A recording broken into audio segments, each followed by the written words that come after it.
வணக்கங்க. இன்னைக்கு ஆக்சுவலி நான் எம்ஐடிஎஸ்க்கு போயிருந்தேன். எம்ஐடிஎஸ்ல மெட்ராஸ் இன்ஸ்டியூட் ஆஃப் டெவலப்மெண்ட் ஸ்டடீஸ்னு ஒரு ஆர்கனைசேஷனு. ஆதிசேஷையா அப்படிங்கிறவர் ஒரு பெரிய இந்தியன் எக்கனாமிஸ்ட். ஒரு காலத்தில் இந்தியன் கவர்மெண்ட்டுக்கு மெட்ராஸ் யூனிவர்சிட்டி வைஸ் சான்சலராக இருந்தவர்.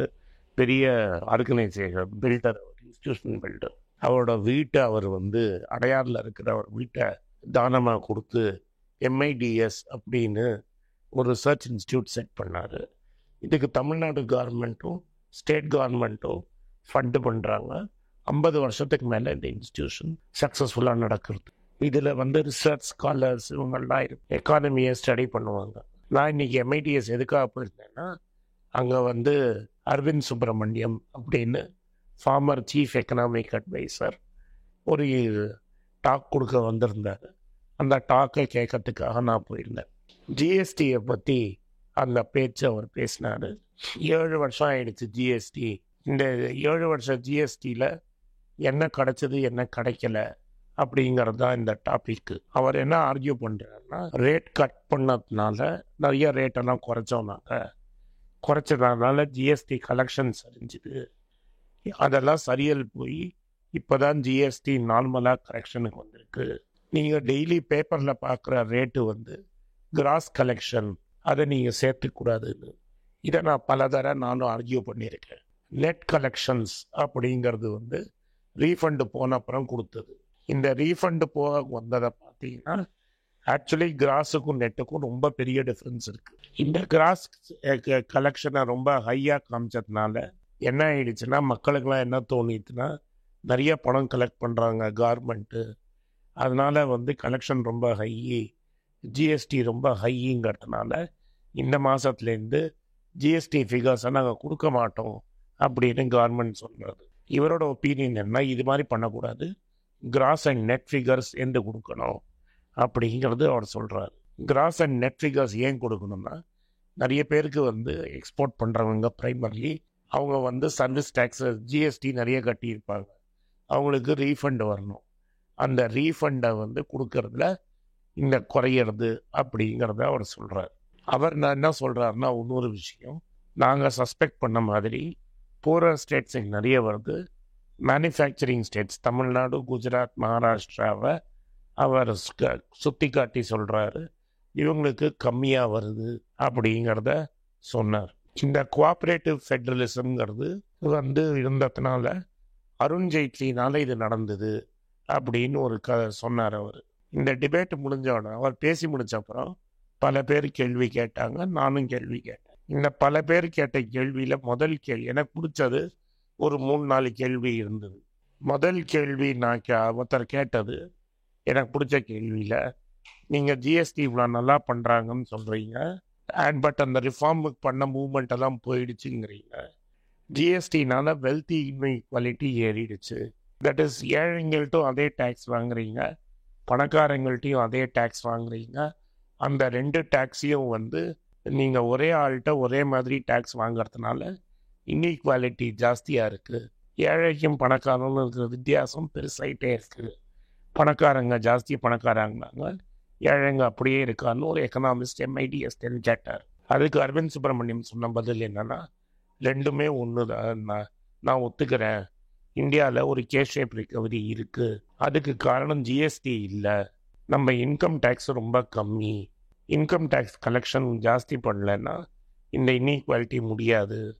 இந்தியா டைரக்ட் டேக்ஸஸ், அதாவது இன்கம் டேக்ஸ் ரேட்டை ஏற்றணும், எஸ்பெஷலி கார்பரேட் டேக்ஸஸை ஏற்றணும். அவர் கார்பரேட்டுங்கிற வார்த்தையை சொல்ல, நான் சொல்கிறேன், அது கார்பரேட் டேக்ஸ், அவர் டேக்ஸஸ் ஏற்றணும்னாரு. Already personal income tax collection direct டேக்ஸில் கார்பரேட் டேக்ஸோட ஜாஸ்தியாக இருக்குது. Individuals are paying more tax then corporate companies. இது மாறணும் அப்படிங்கிறத நான் என்னோட கருத்து. அவரோட கருத்து ஓவராலாகவே டேக்ஸ் கலெக்ஷன் டைரக்ட் டேக்ஸஸ் ஜாஸ்தியானால் தான் இன்இக்வாலிட்டி குறையும் அப்படின்னாரு. இன்னொருத்தர் என்ன கேட்டார்னா, எனக்கு ரொம்ப பிடிச்ச கேள்வி, சார் நீங்கள் ஜெயிட்லியை பெரிய ஆளுன்னு சொல்கிறீங்க, இந்த டிமானிட்டைசேஷன் ஒன்று நடந்தது, நீங்களும் அங்கே தானே இருந்தீங்க, அப்போ அது கோஆப்ரேட்டிவ் ஃபெடரலிசமாக.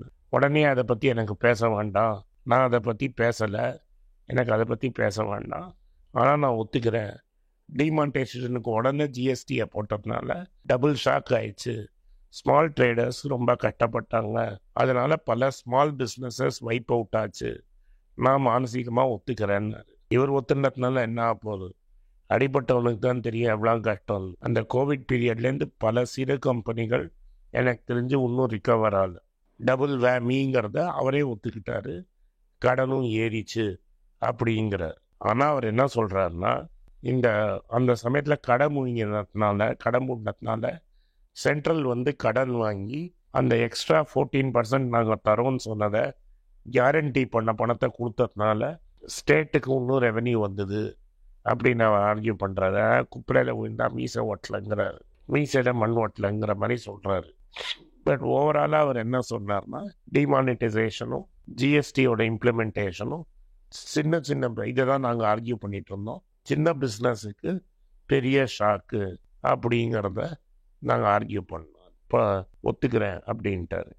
கடைசியாக என் பார்ட்னர் ஆரம்பித்தார். அந்த கேள்விக்கு என்ன கேள்வினா, தமிழ்நாடு மாதிரி ஸ்டேட்டில் மேனுஃபேக்சரிங் அப்படிங்கிறது வந்து தமிழ்நாடுல மேனுஃபேக்சரிங்கிறதுக்கு இன்சென்டிவே கிடையாது. ஏன்னா நீங்கள் வந்து நாங்கள் மேனுஃபேக்சர் பண்ணி பீகாரில் கன்சியூம் பண்ணால் பீகாருக்கு தான் எல்லா டேக்ஸ் கலெக்ஷனும் போகுது. அண்ட் தமிழ்நாட்டில் மேனுஃபேக்சர் பண்ணுறதுனால எங்களுக்கு எந்த பலனும் கிடையாது. லேபரும் இம்போர்ட் பண்ணுறோம்.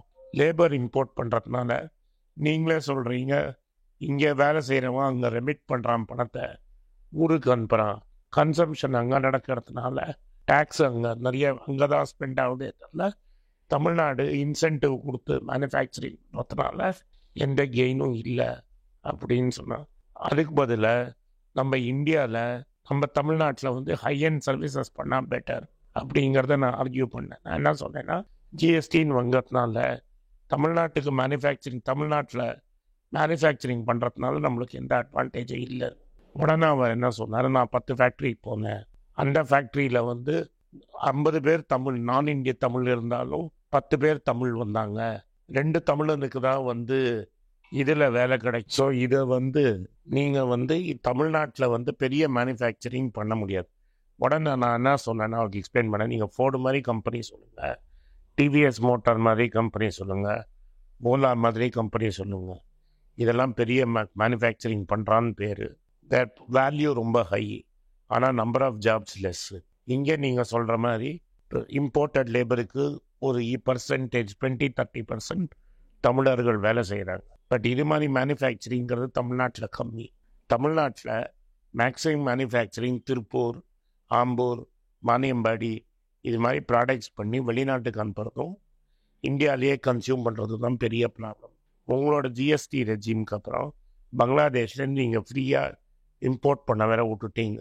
ஆக மொத்தம் இப்போ தமிழ்நாட்டில் ஷர்ட்டு தைக்கிறவனுக்கு ஆர்டரும் கம்மியாயிடுச்சு. லெதர் பண்ணுறவனுக்கும் டெக்ஸ்டைல் இண்டஸ்ட்ரிக்கு ஆர்டரும் கம்மியாயிடுச்சு. மேன் பவரையும் வெளிலேருந்து கொண்டு வரான். மேன் பவர் கொடுக்குற சம்பளமும் வெளியூருக்கு போயிடுது. ஆக மொத்தம் எங்களுக்கு பெரிய லாஸ். உங்கள் ஜிஎஸ்டி டிசைனில் நீங்கள் மேனுஃபேக்சரிங்கை வந்து wealthy state like Tamil Nadu, Karnataka, Andhra, Kerala இவங்களெல்லாம் மேனுஃபேக்சரிங் பண்ணாமல் ஹை அண்ட் சர்வீசஸ் தான் பண்ணணும். ஏன்னா அந்த ஹை அண்ட் சர்வீசஸ் பண்ணுறச்ச லேபர் இங்கேயே இருப்பான். இந்த லேபரை என்கரேஜ் பண்ணுற மாதிரி நீங்கள் பண்ணுறீங்க அப்படின்னு சொன்னாங்க. இதை வந்து ஆமாம் உண்மை அப்படிங்கிறத ஒத்துக்கிட்டாரு. ஆக மொத்தம் ஜிஎஸ்டிங்கிறது என்னன்னாங்க, ஒரு சென்டர்லேருந்து நம்ம மேலே திணிக்கப்பட்ட ஒரு அக்ரிமெண்ட். நம்ம எதிர்பார்த்த ஜிஎஸ்டி என்னென்னா, எல்லாரும் உட்காந்து பேசி முடிவு பண்ணி யாருக்கும் நட்டம் லாபம் வராமல் இருக்கிற ஸ்டேட்டு. இப்போ இருக்கிற ஜிஎஸ்டி என்ன பண்ணுதுன்னா, நம்மளை மாதிரி ஸ்டேட்டில் வாங்கின பணத்தை எடுத்து பீகார், உத்தரப்பிரதேஷ் இது மாதிரி ஊருக்கு ட்ரான்ஸ்ஃபர் பண்ணுது. அடுத்தது இங்கே மேனுஃபேக்சர் பண்ணி நம்ம மேனுஃபேக்சர் பண்ணோன்னா லேபர்லாம் சம்பளத்தை ரெமிட்டன்ஸாக அந்த ஊருக்கு அமிச்சு அந்த ஊரில் தான் கன்சம்ஷன் நடக்குதே தவிர நம்ம ஊரில் கன்சம்ஷன் நடக்கலை. இதனால் நம்ம ஹை அண்ட் சர்வீசஸ் பிஸ்னஸ் பண்ணோன்னா இங்கே தான் நடக்கும், இங்கே கன்சம்ஷன் நடக்கும். ஒன்று. ரெண்டாவது, இது மாதிரி டாக்ஸஸ் கம்மியானது, கலெக்ஷன் கம்மியானதுனால சென்டருக்கு தேவையில்லாமல் தங்கம், லேப்டாப்பு எலக்ட்ரானிக் குட்ஸ்லலாம் டேக்ஸை ஏற்றிட்டாங்க. இந்த டேக்ஸ் ஏற்றினதில் இப்போது லார்ஜ் ஸ்கேலில் ஸ்மக்லிங் தான் நடக்கிறது. இதுதான் ஜிஎஸ்டியோட ரிசல்ட்டு. அவரே ஒத்துக்கிட்டாரு. இனிமேல் ரிஃபார்ம் பண்ணுறது ரொம்ப கஷ்டம். அத்தாரிட்டேரியன் ரெஜிம் மோடி நடத்துறதுனால சென்டருக்கும் ஸ்டேட்டுக்கும் இருக்கிற ரிலேஷன்ஷிப் முறிஞ்சிருச்சு. எல்லா ஸ்டேட்டும் இனிமேல் பிஜேபியை நம்பி இது மாதிரி கோஆப்ரேஷனுக்கு ஒத்துக்க மாட்டாங்கன்னு அவர் கருத்தை சொல்லி முடித்தார். இன்றைக்கி என்ன பார்த்தேங்கிறத நான் உங்கள்கிட்ட சொல்லணும்னு நினச்சேன். அதனால தான் இதை பண்ணேன்.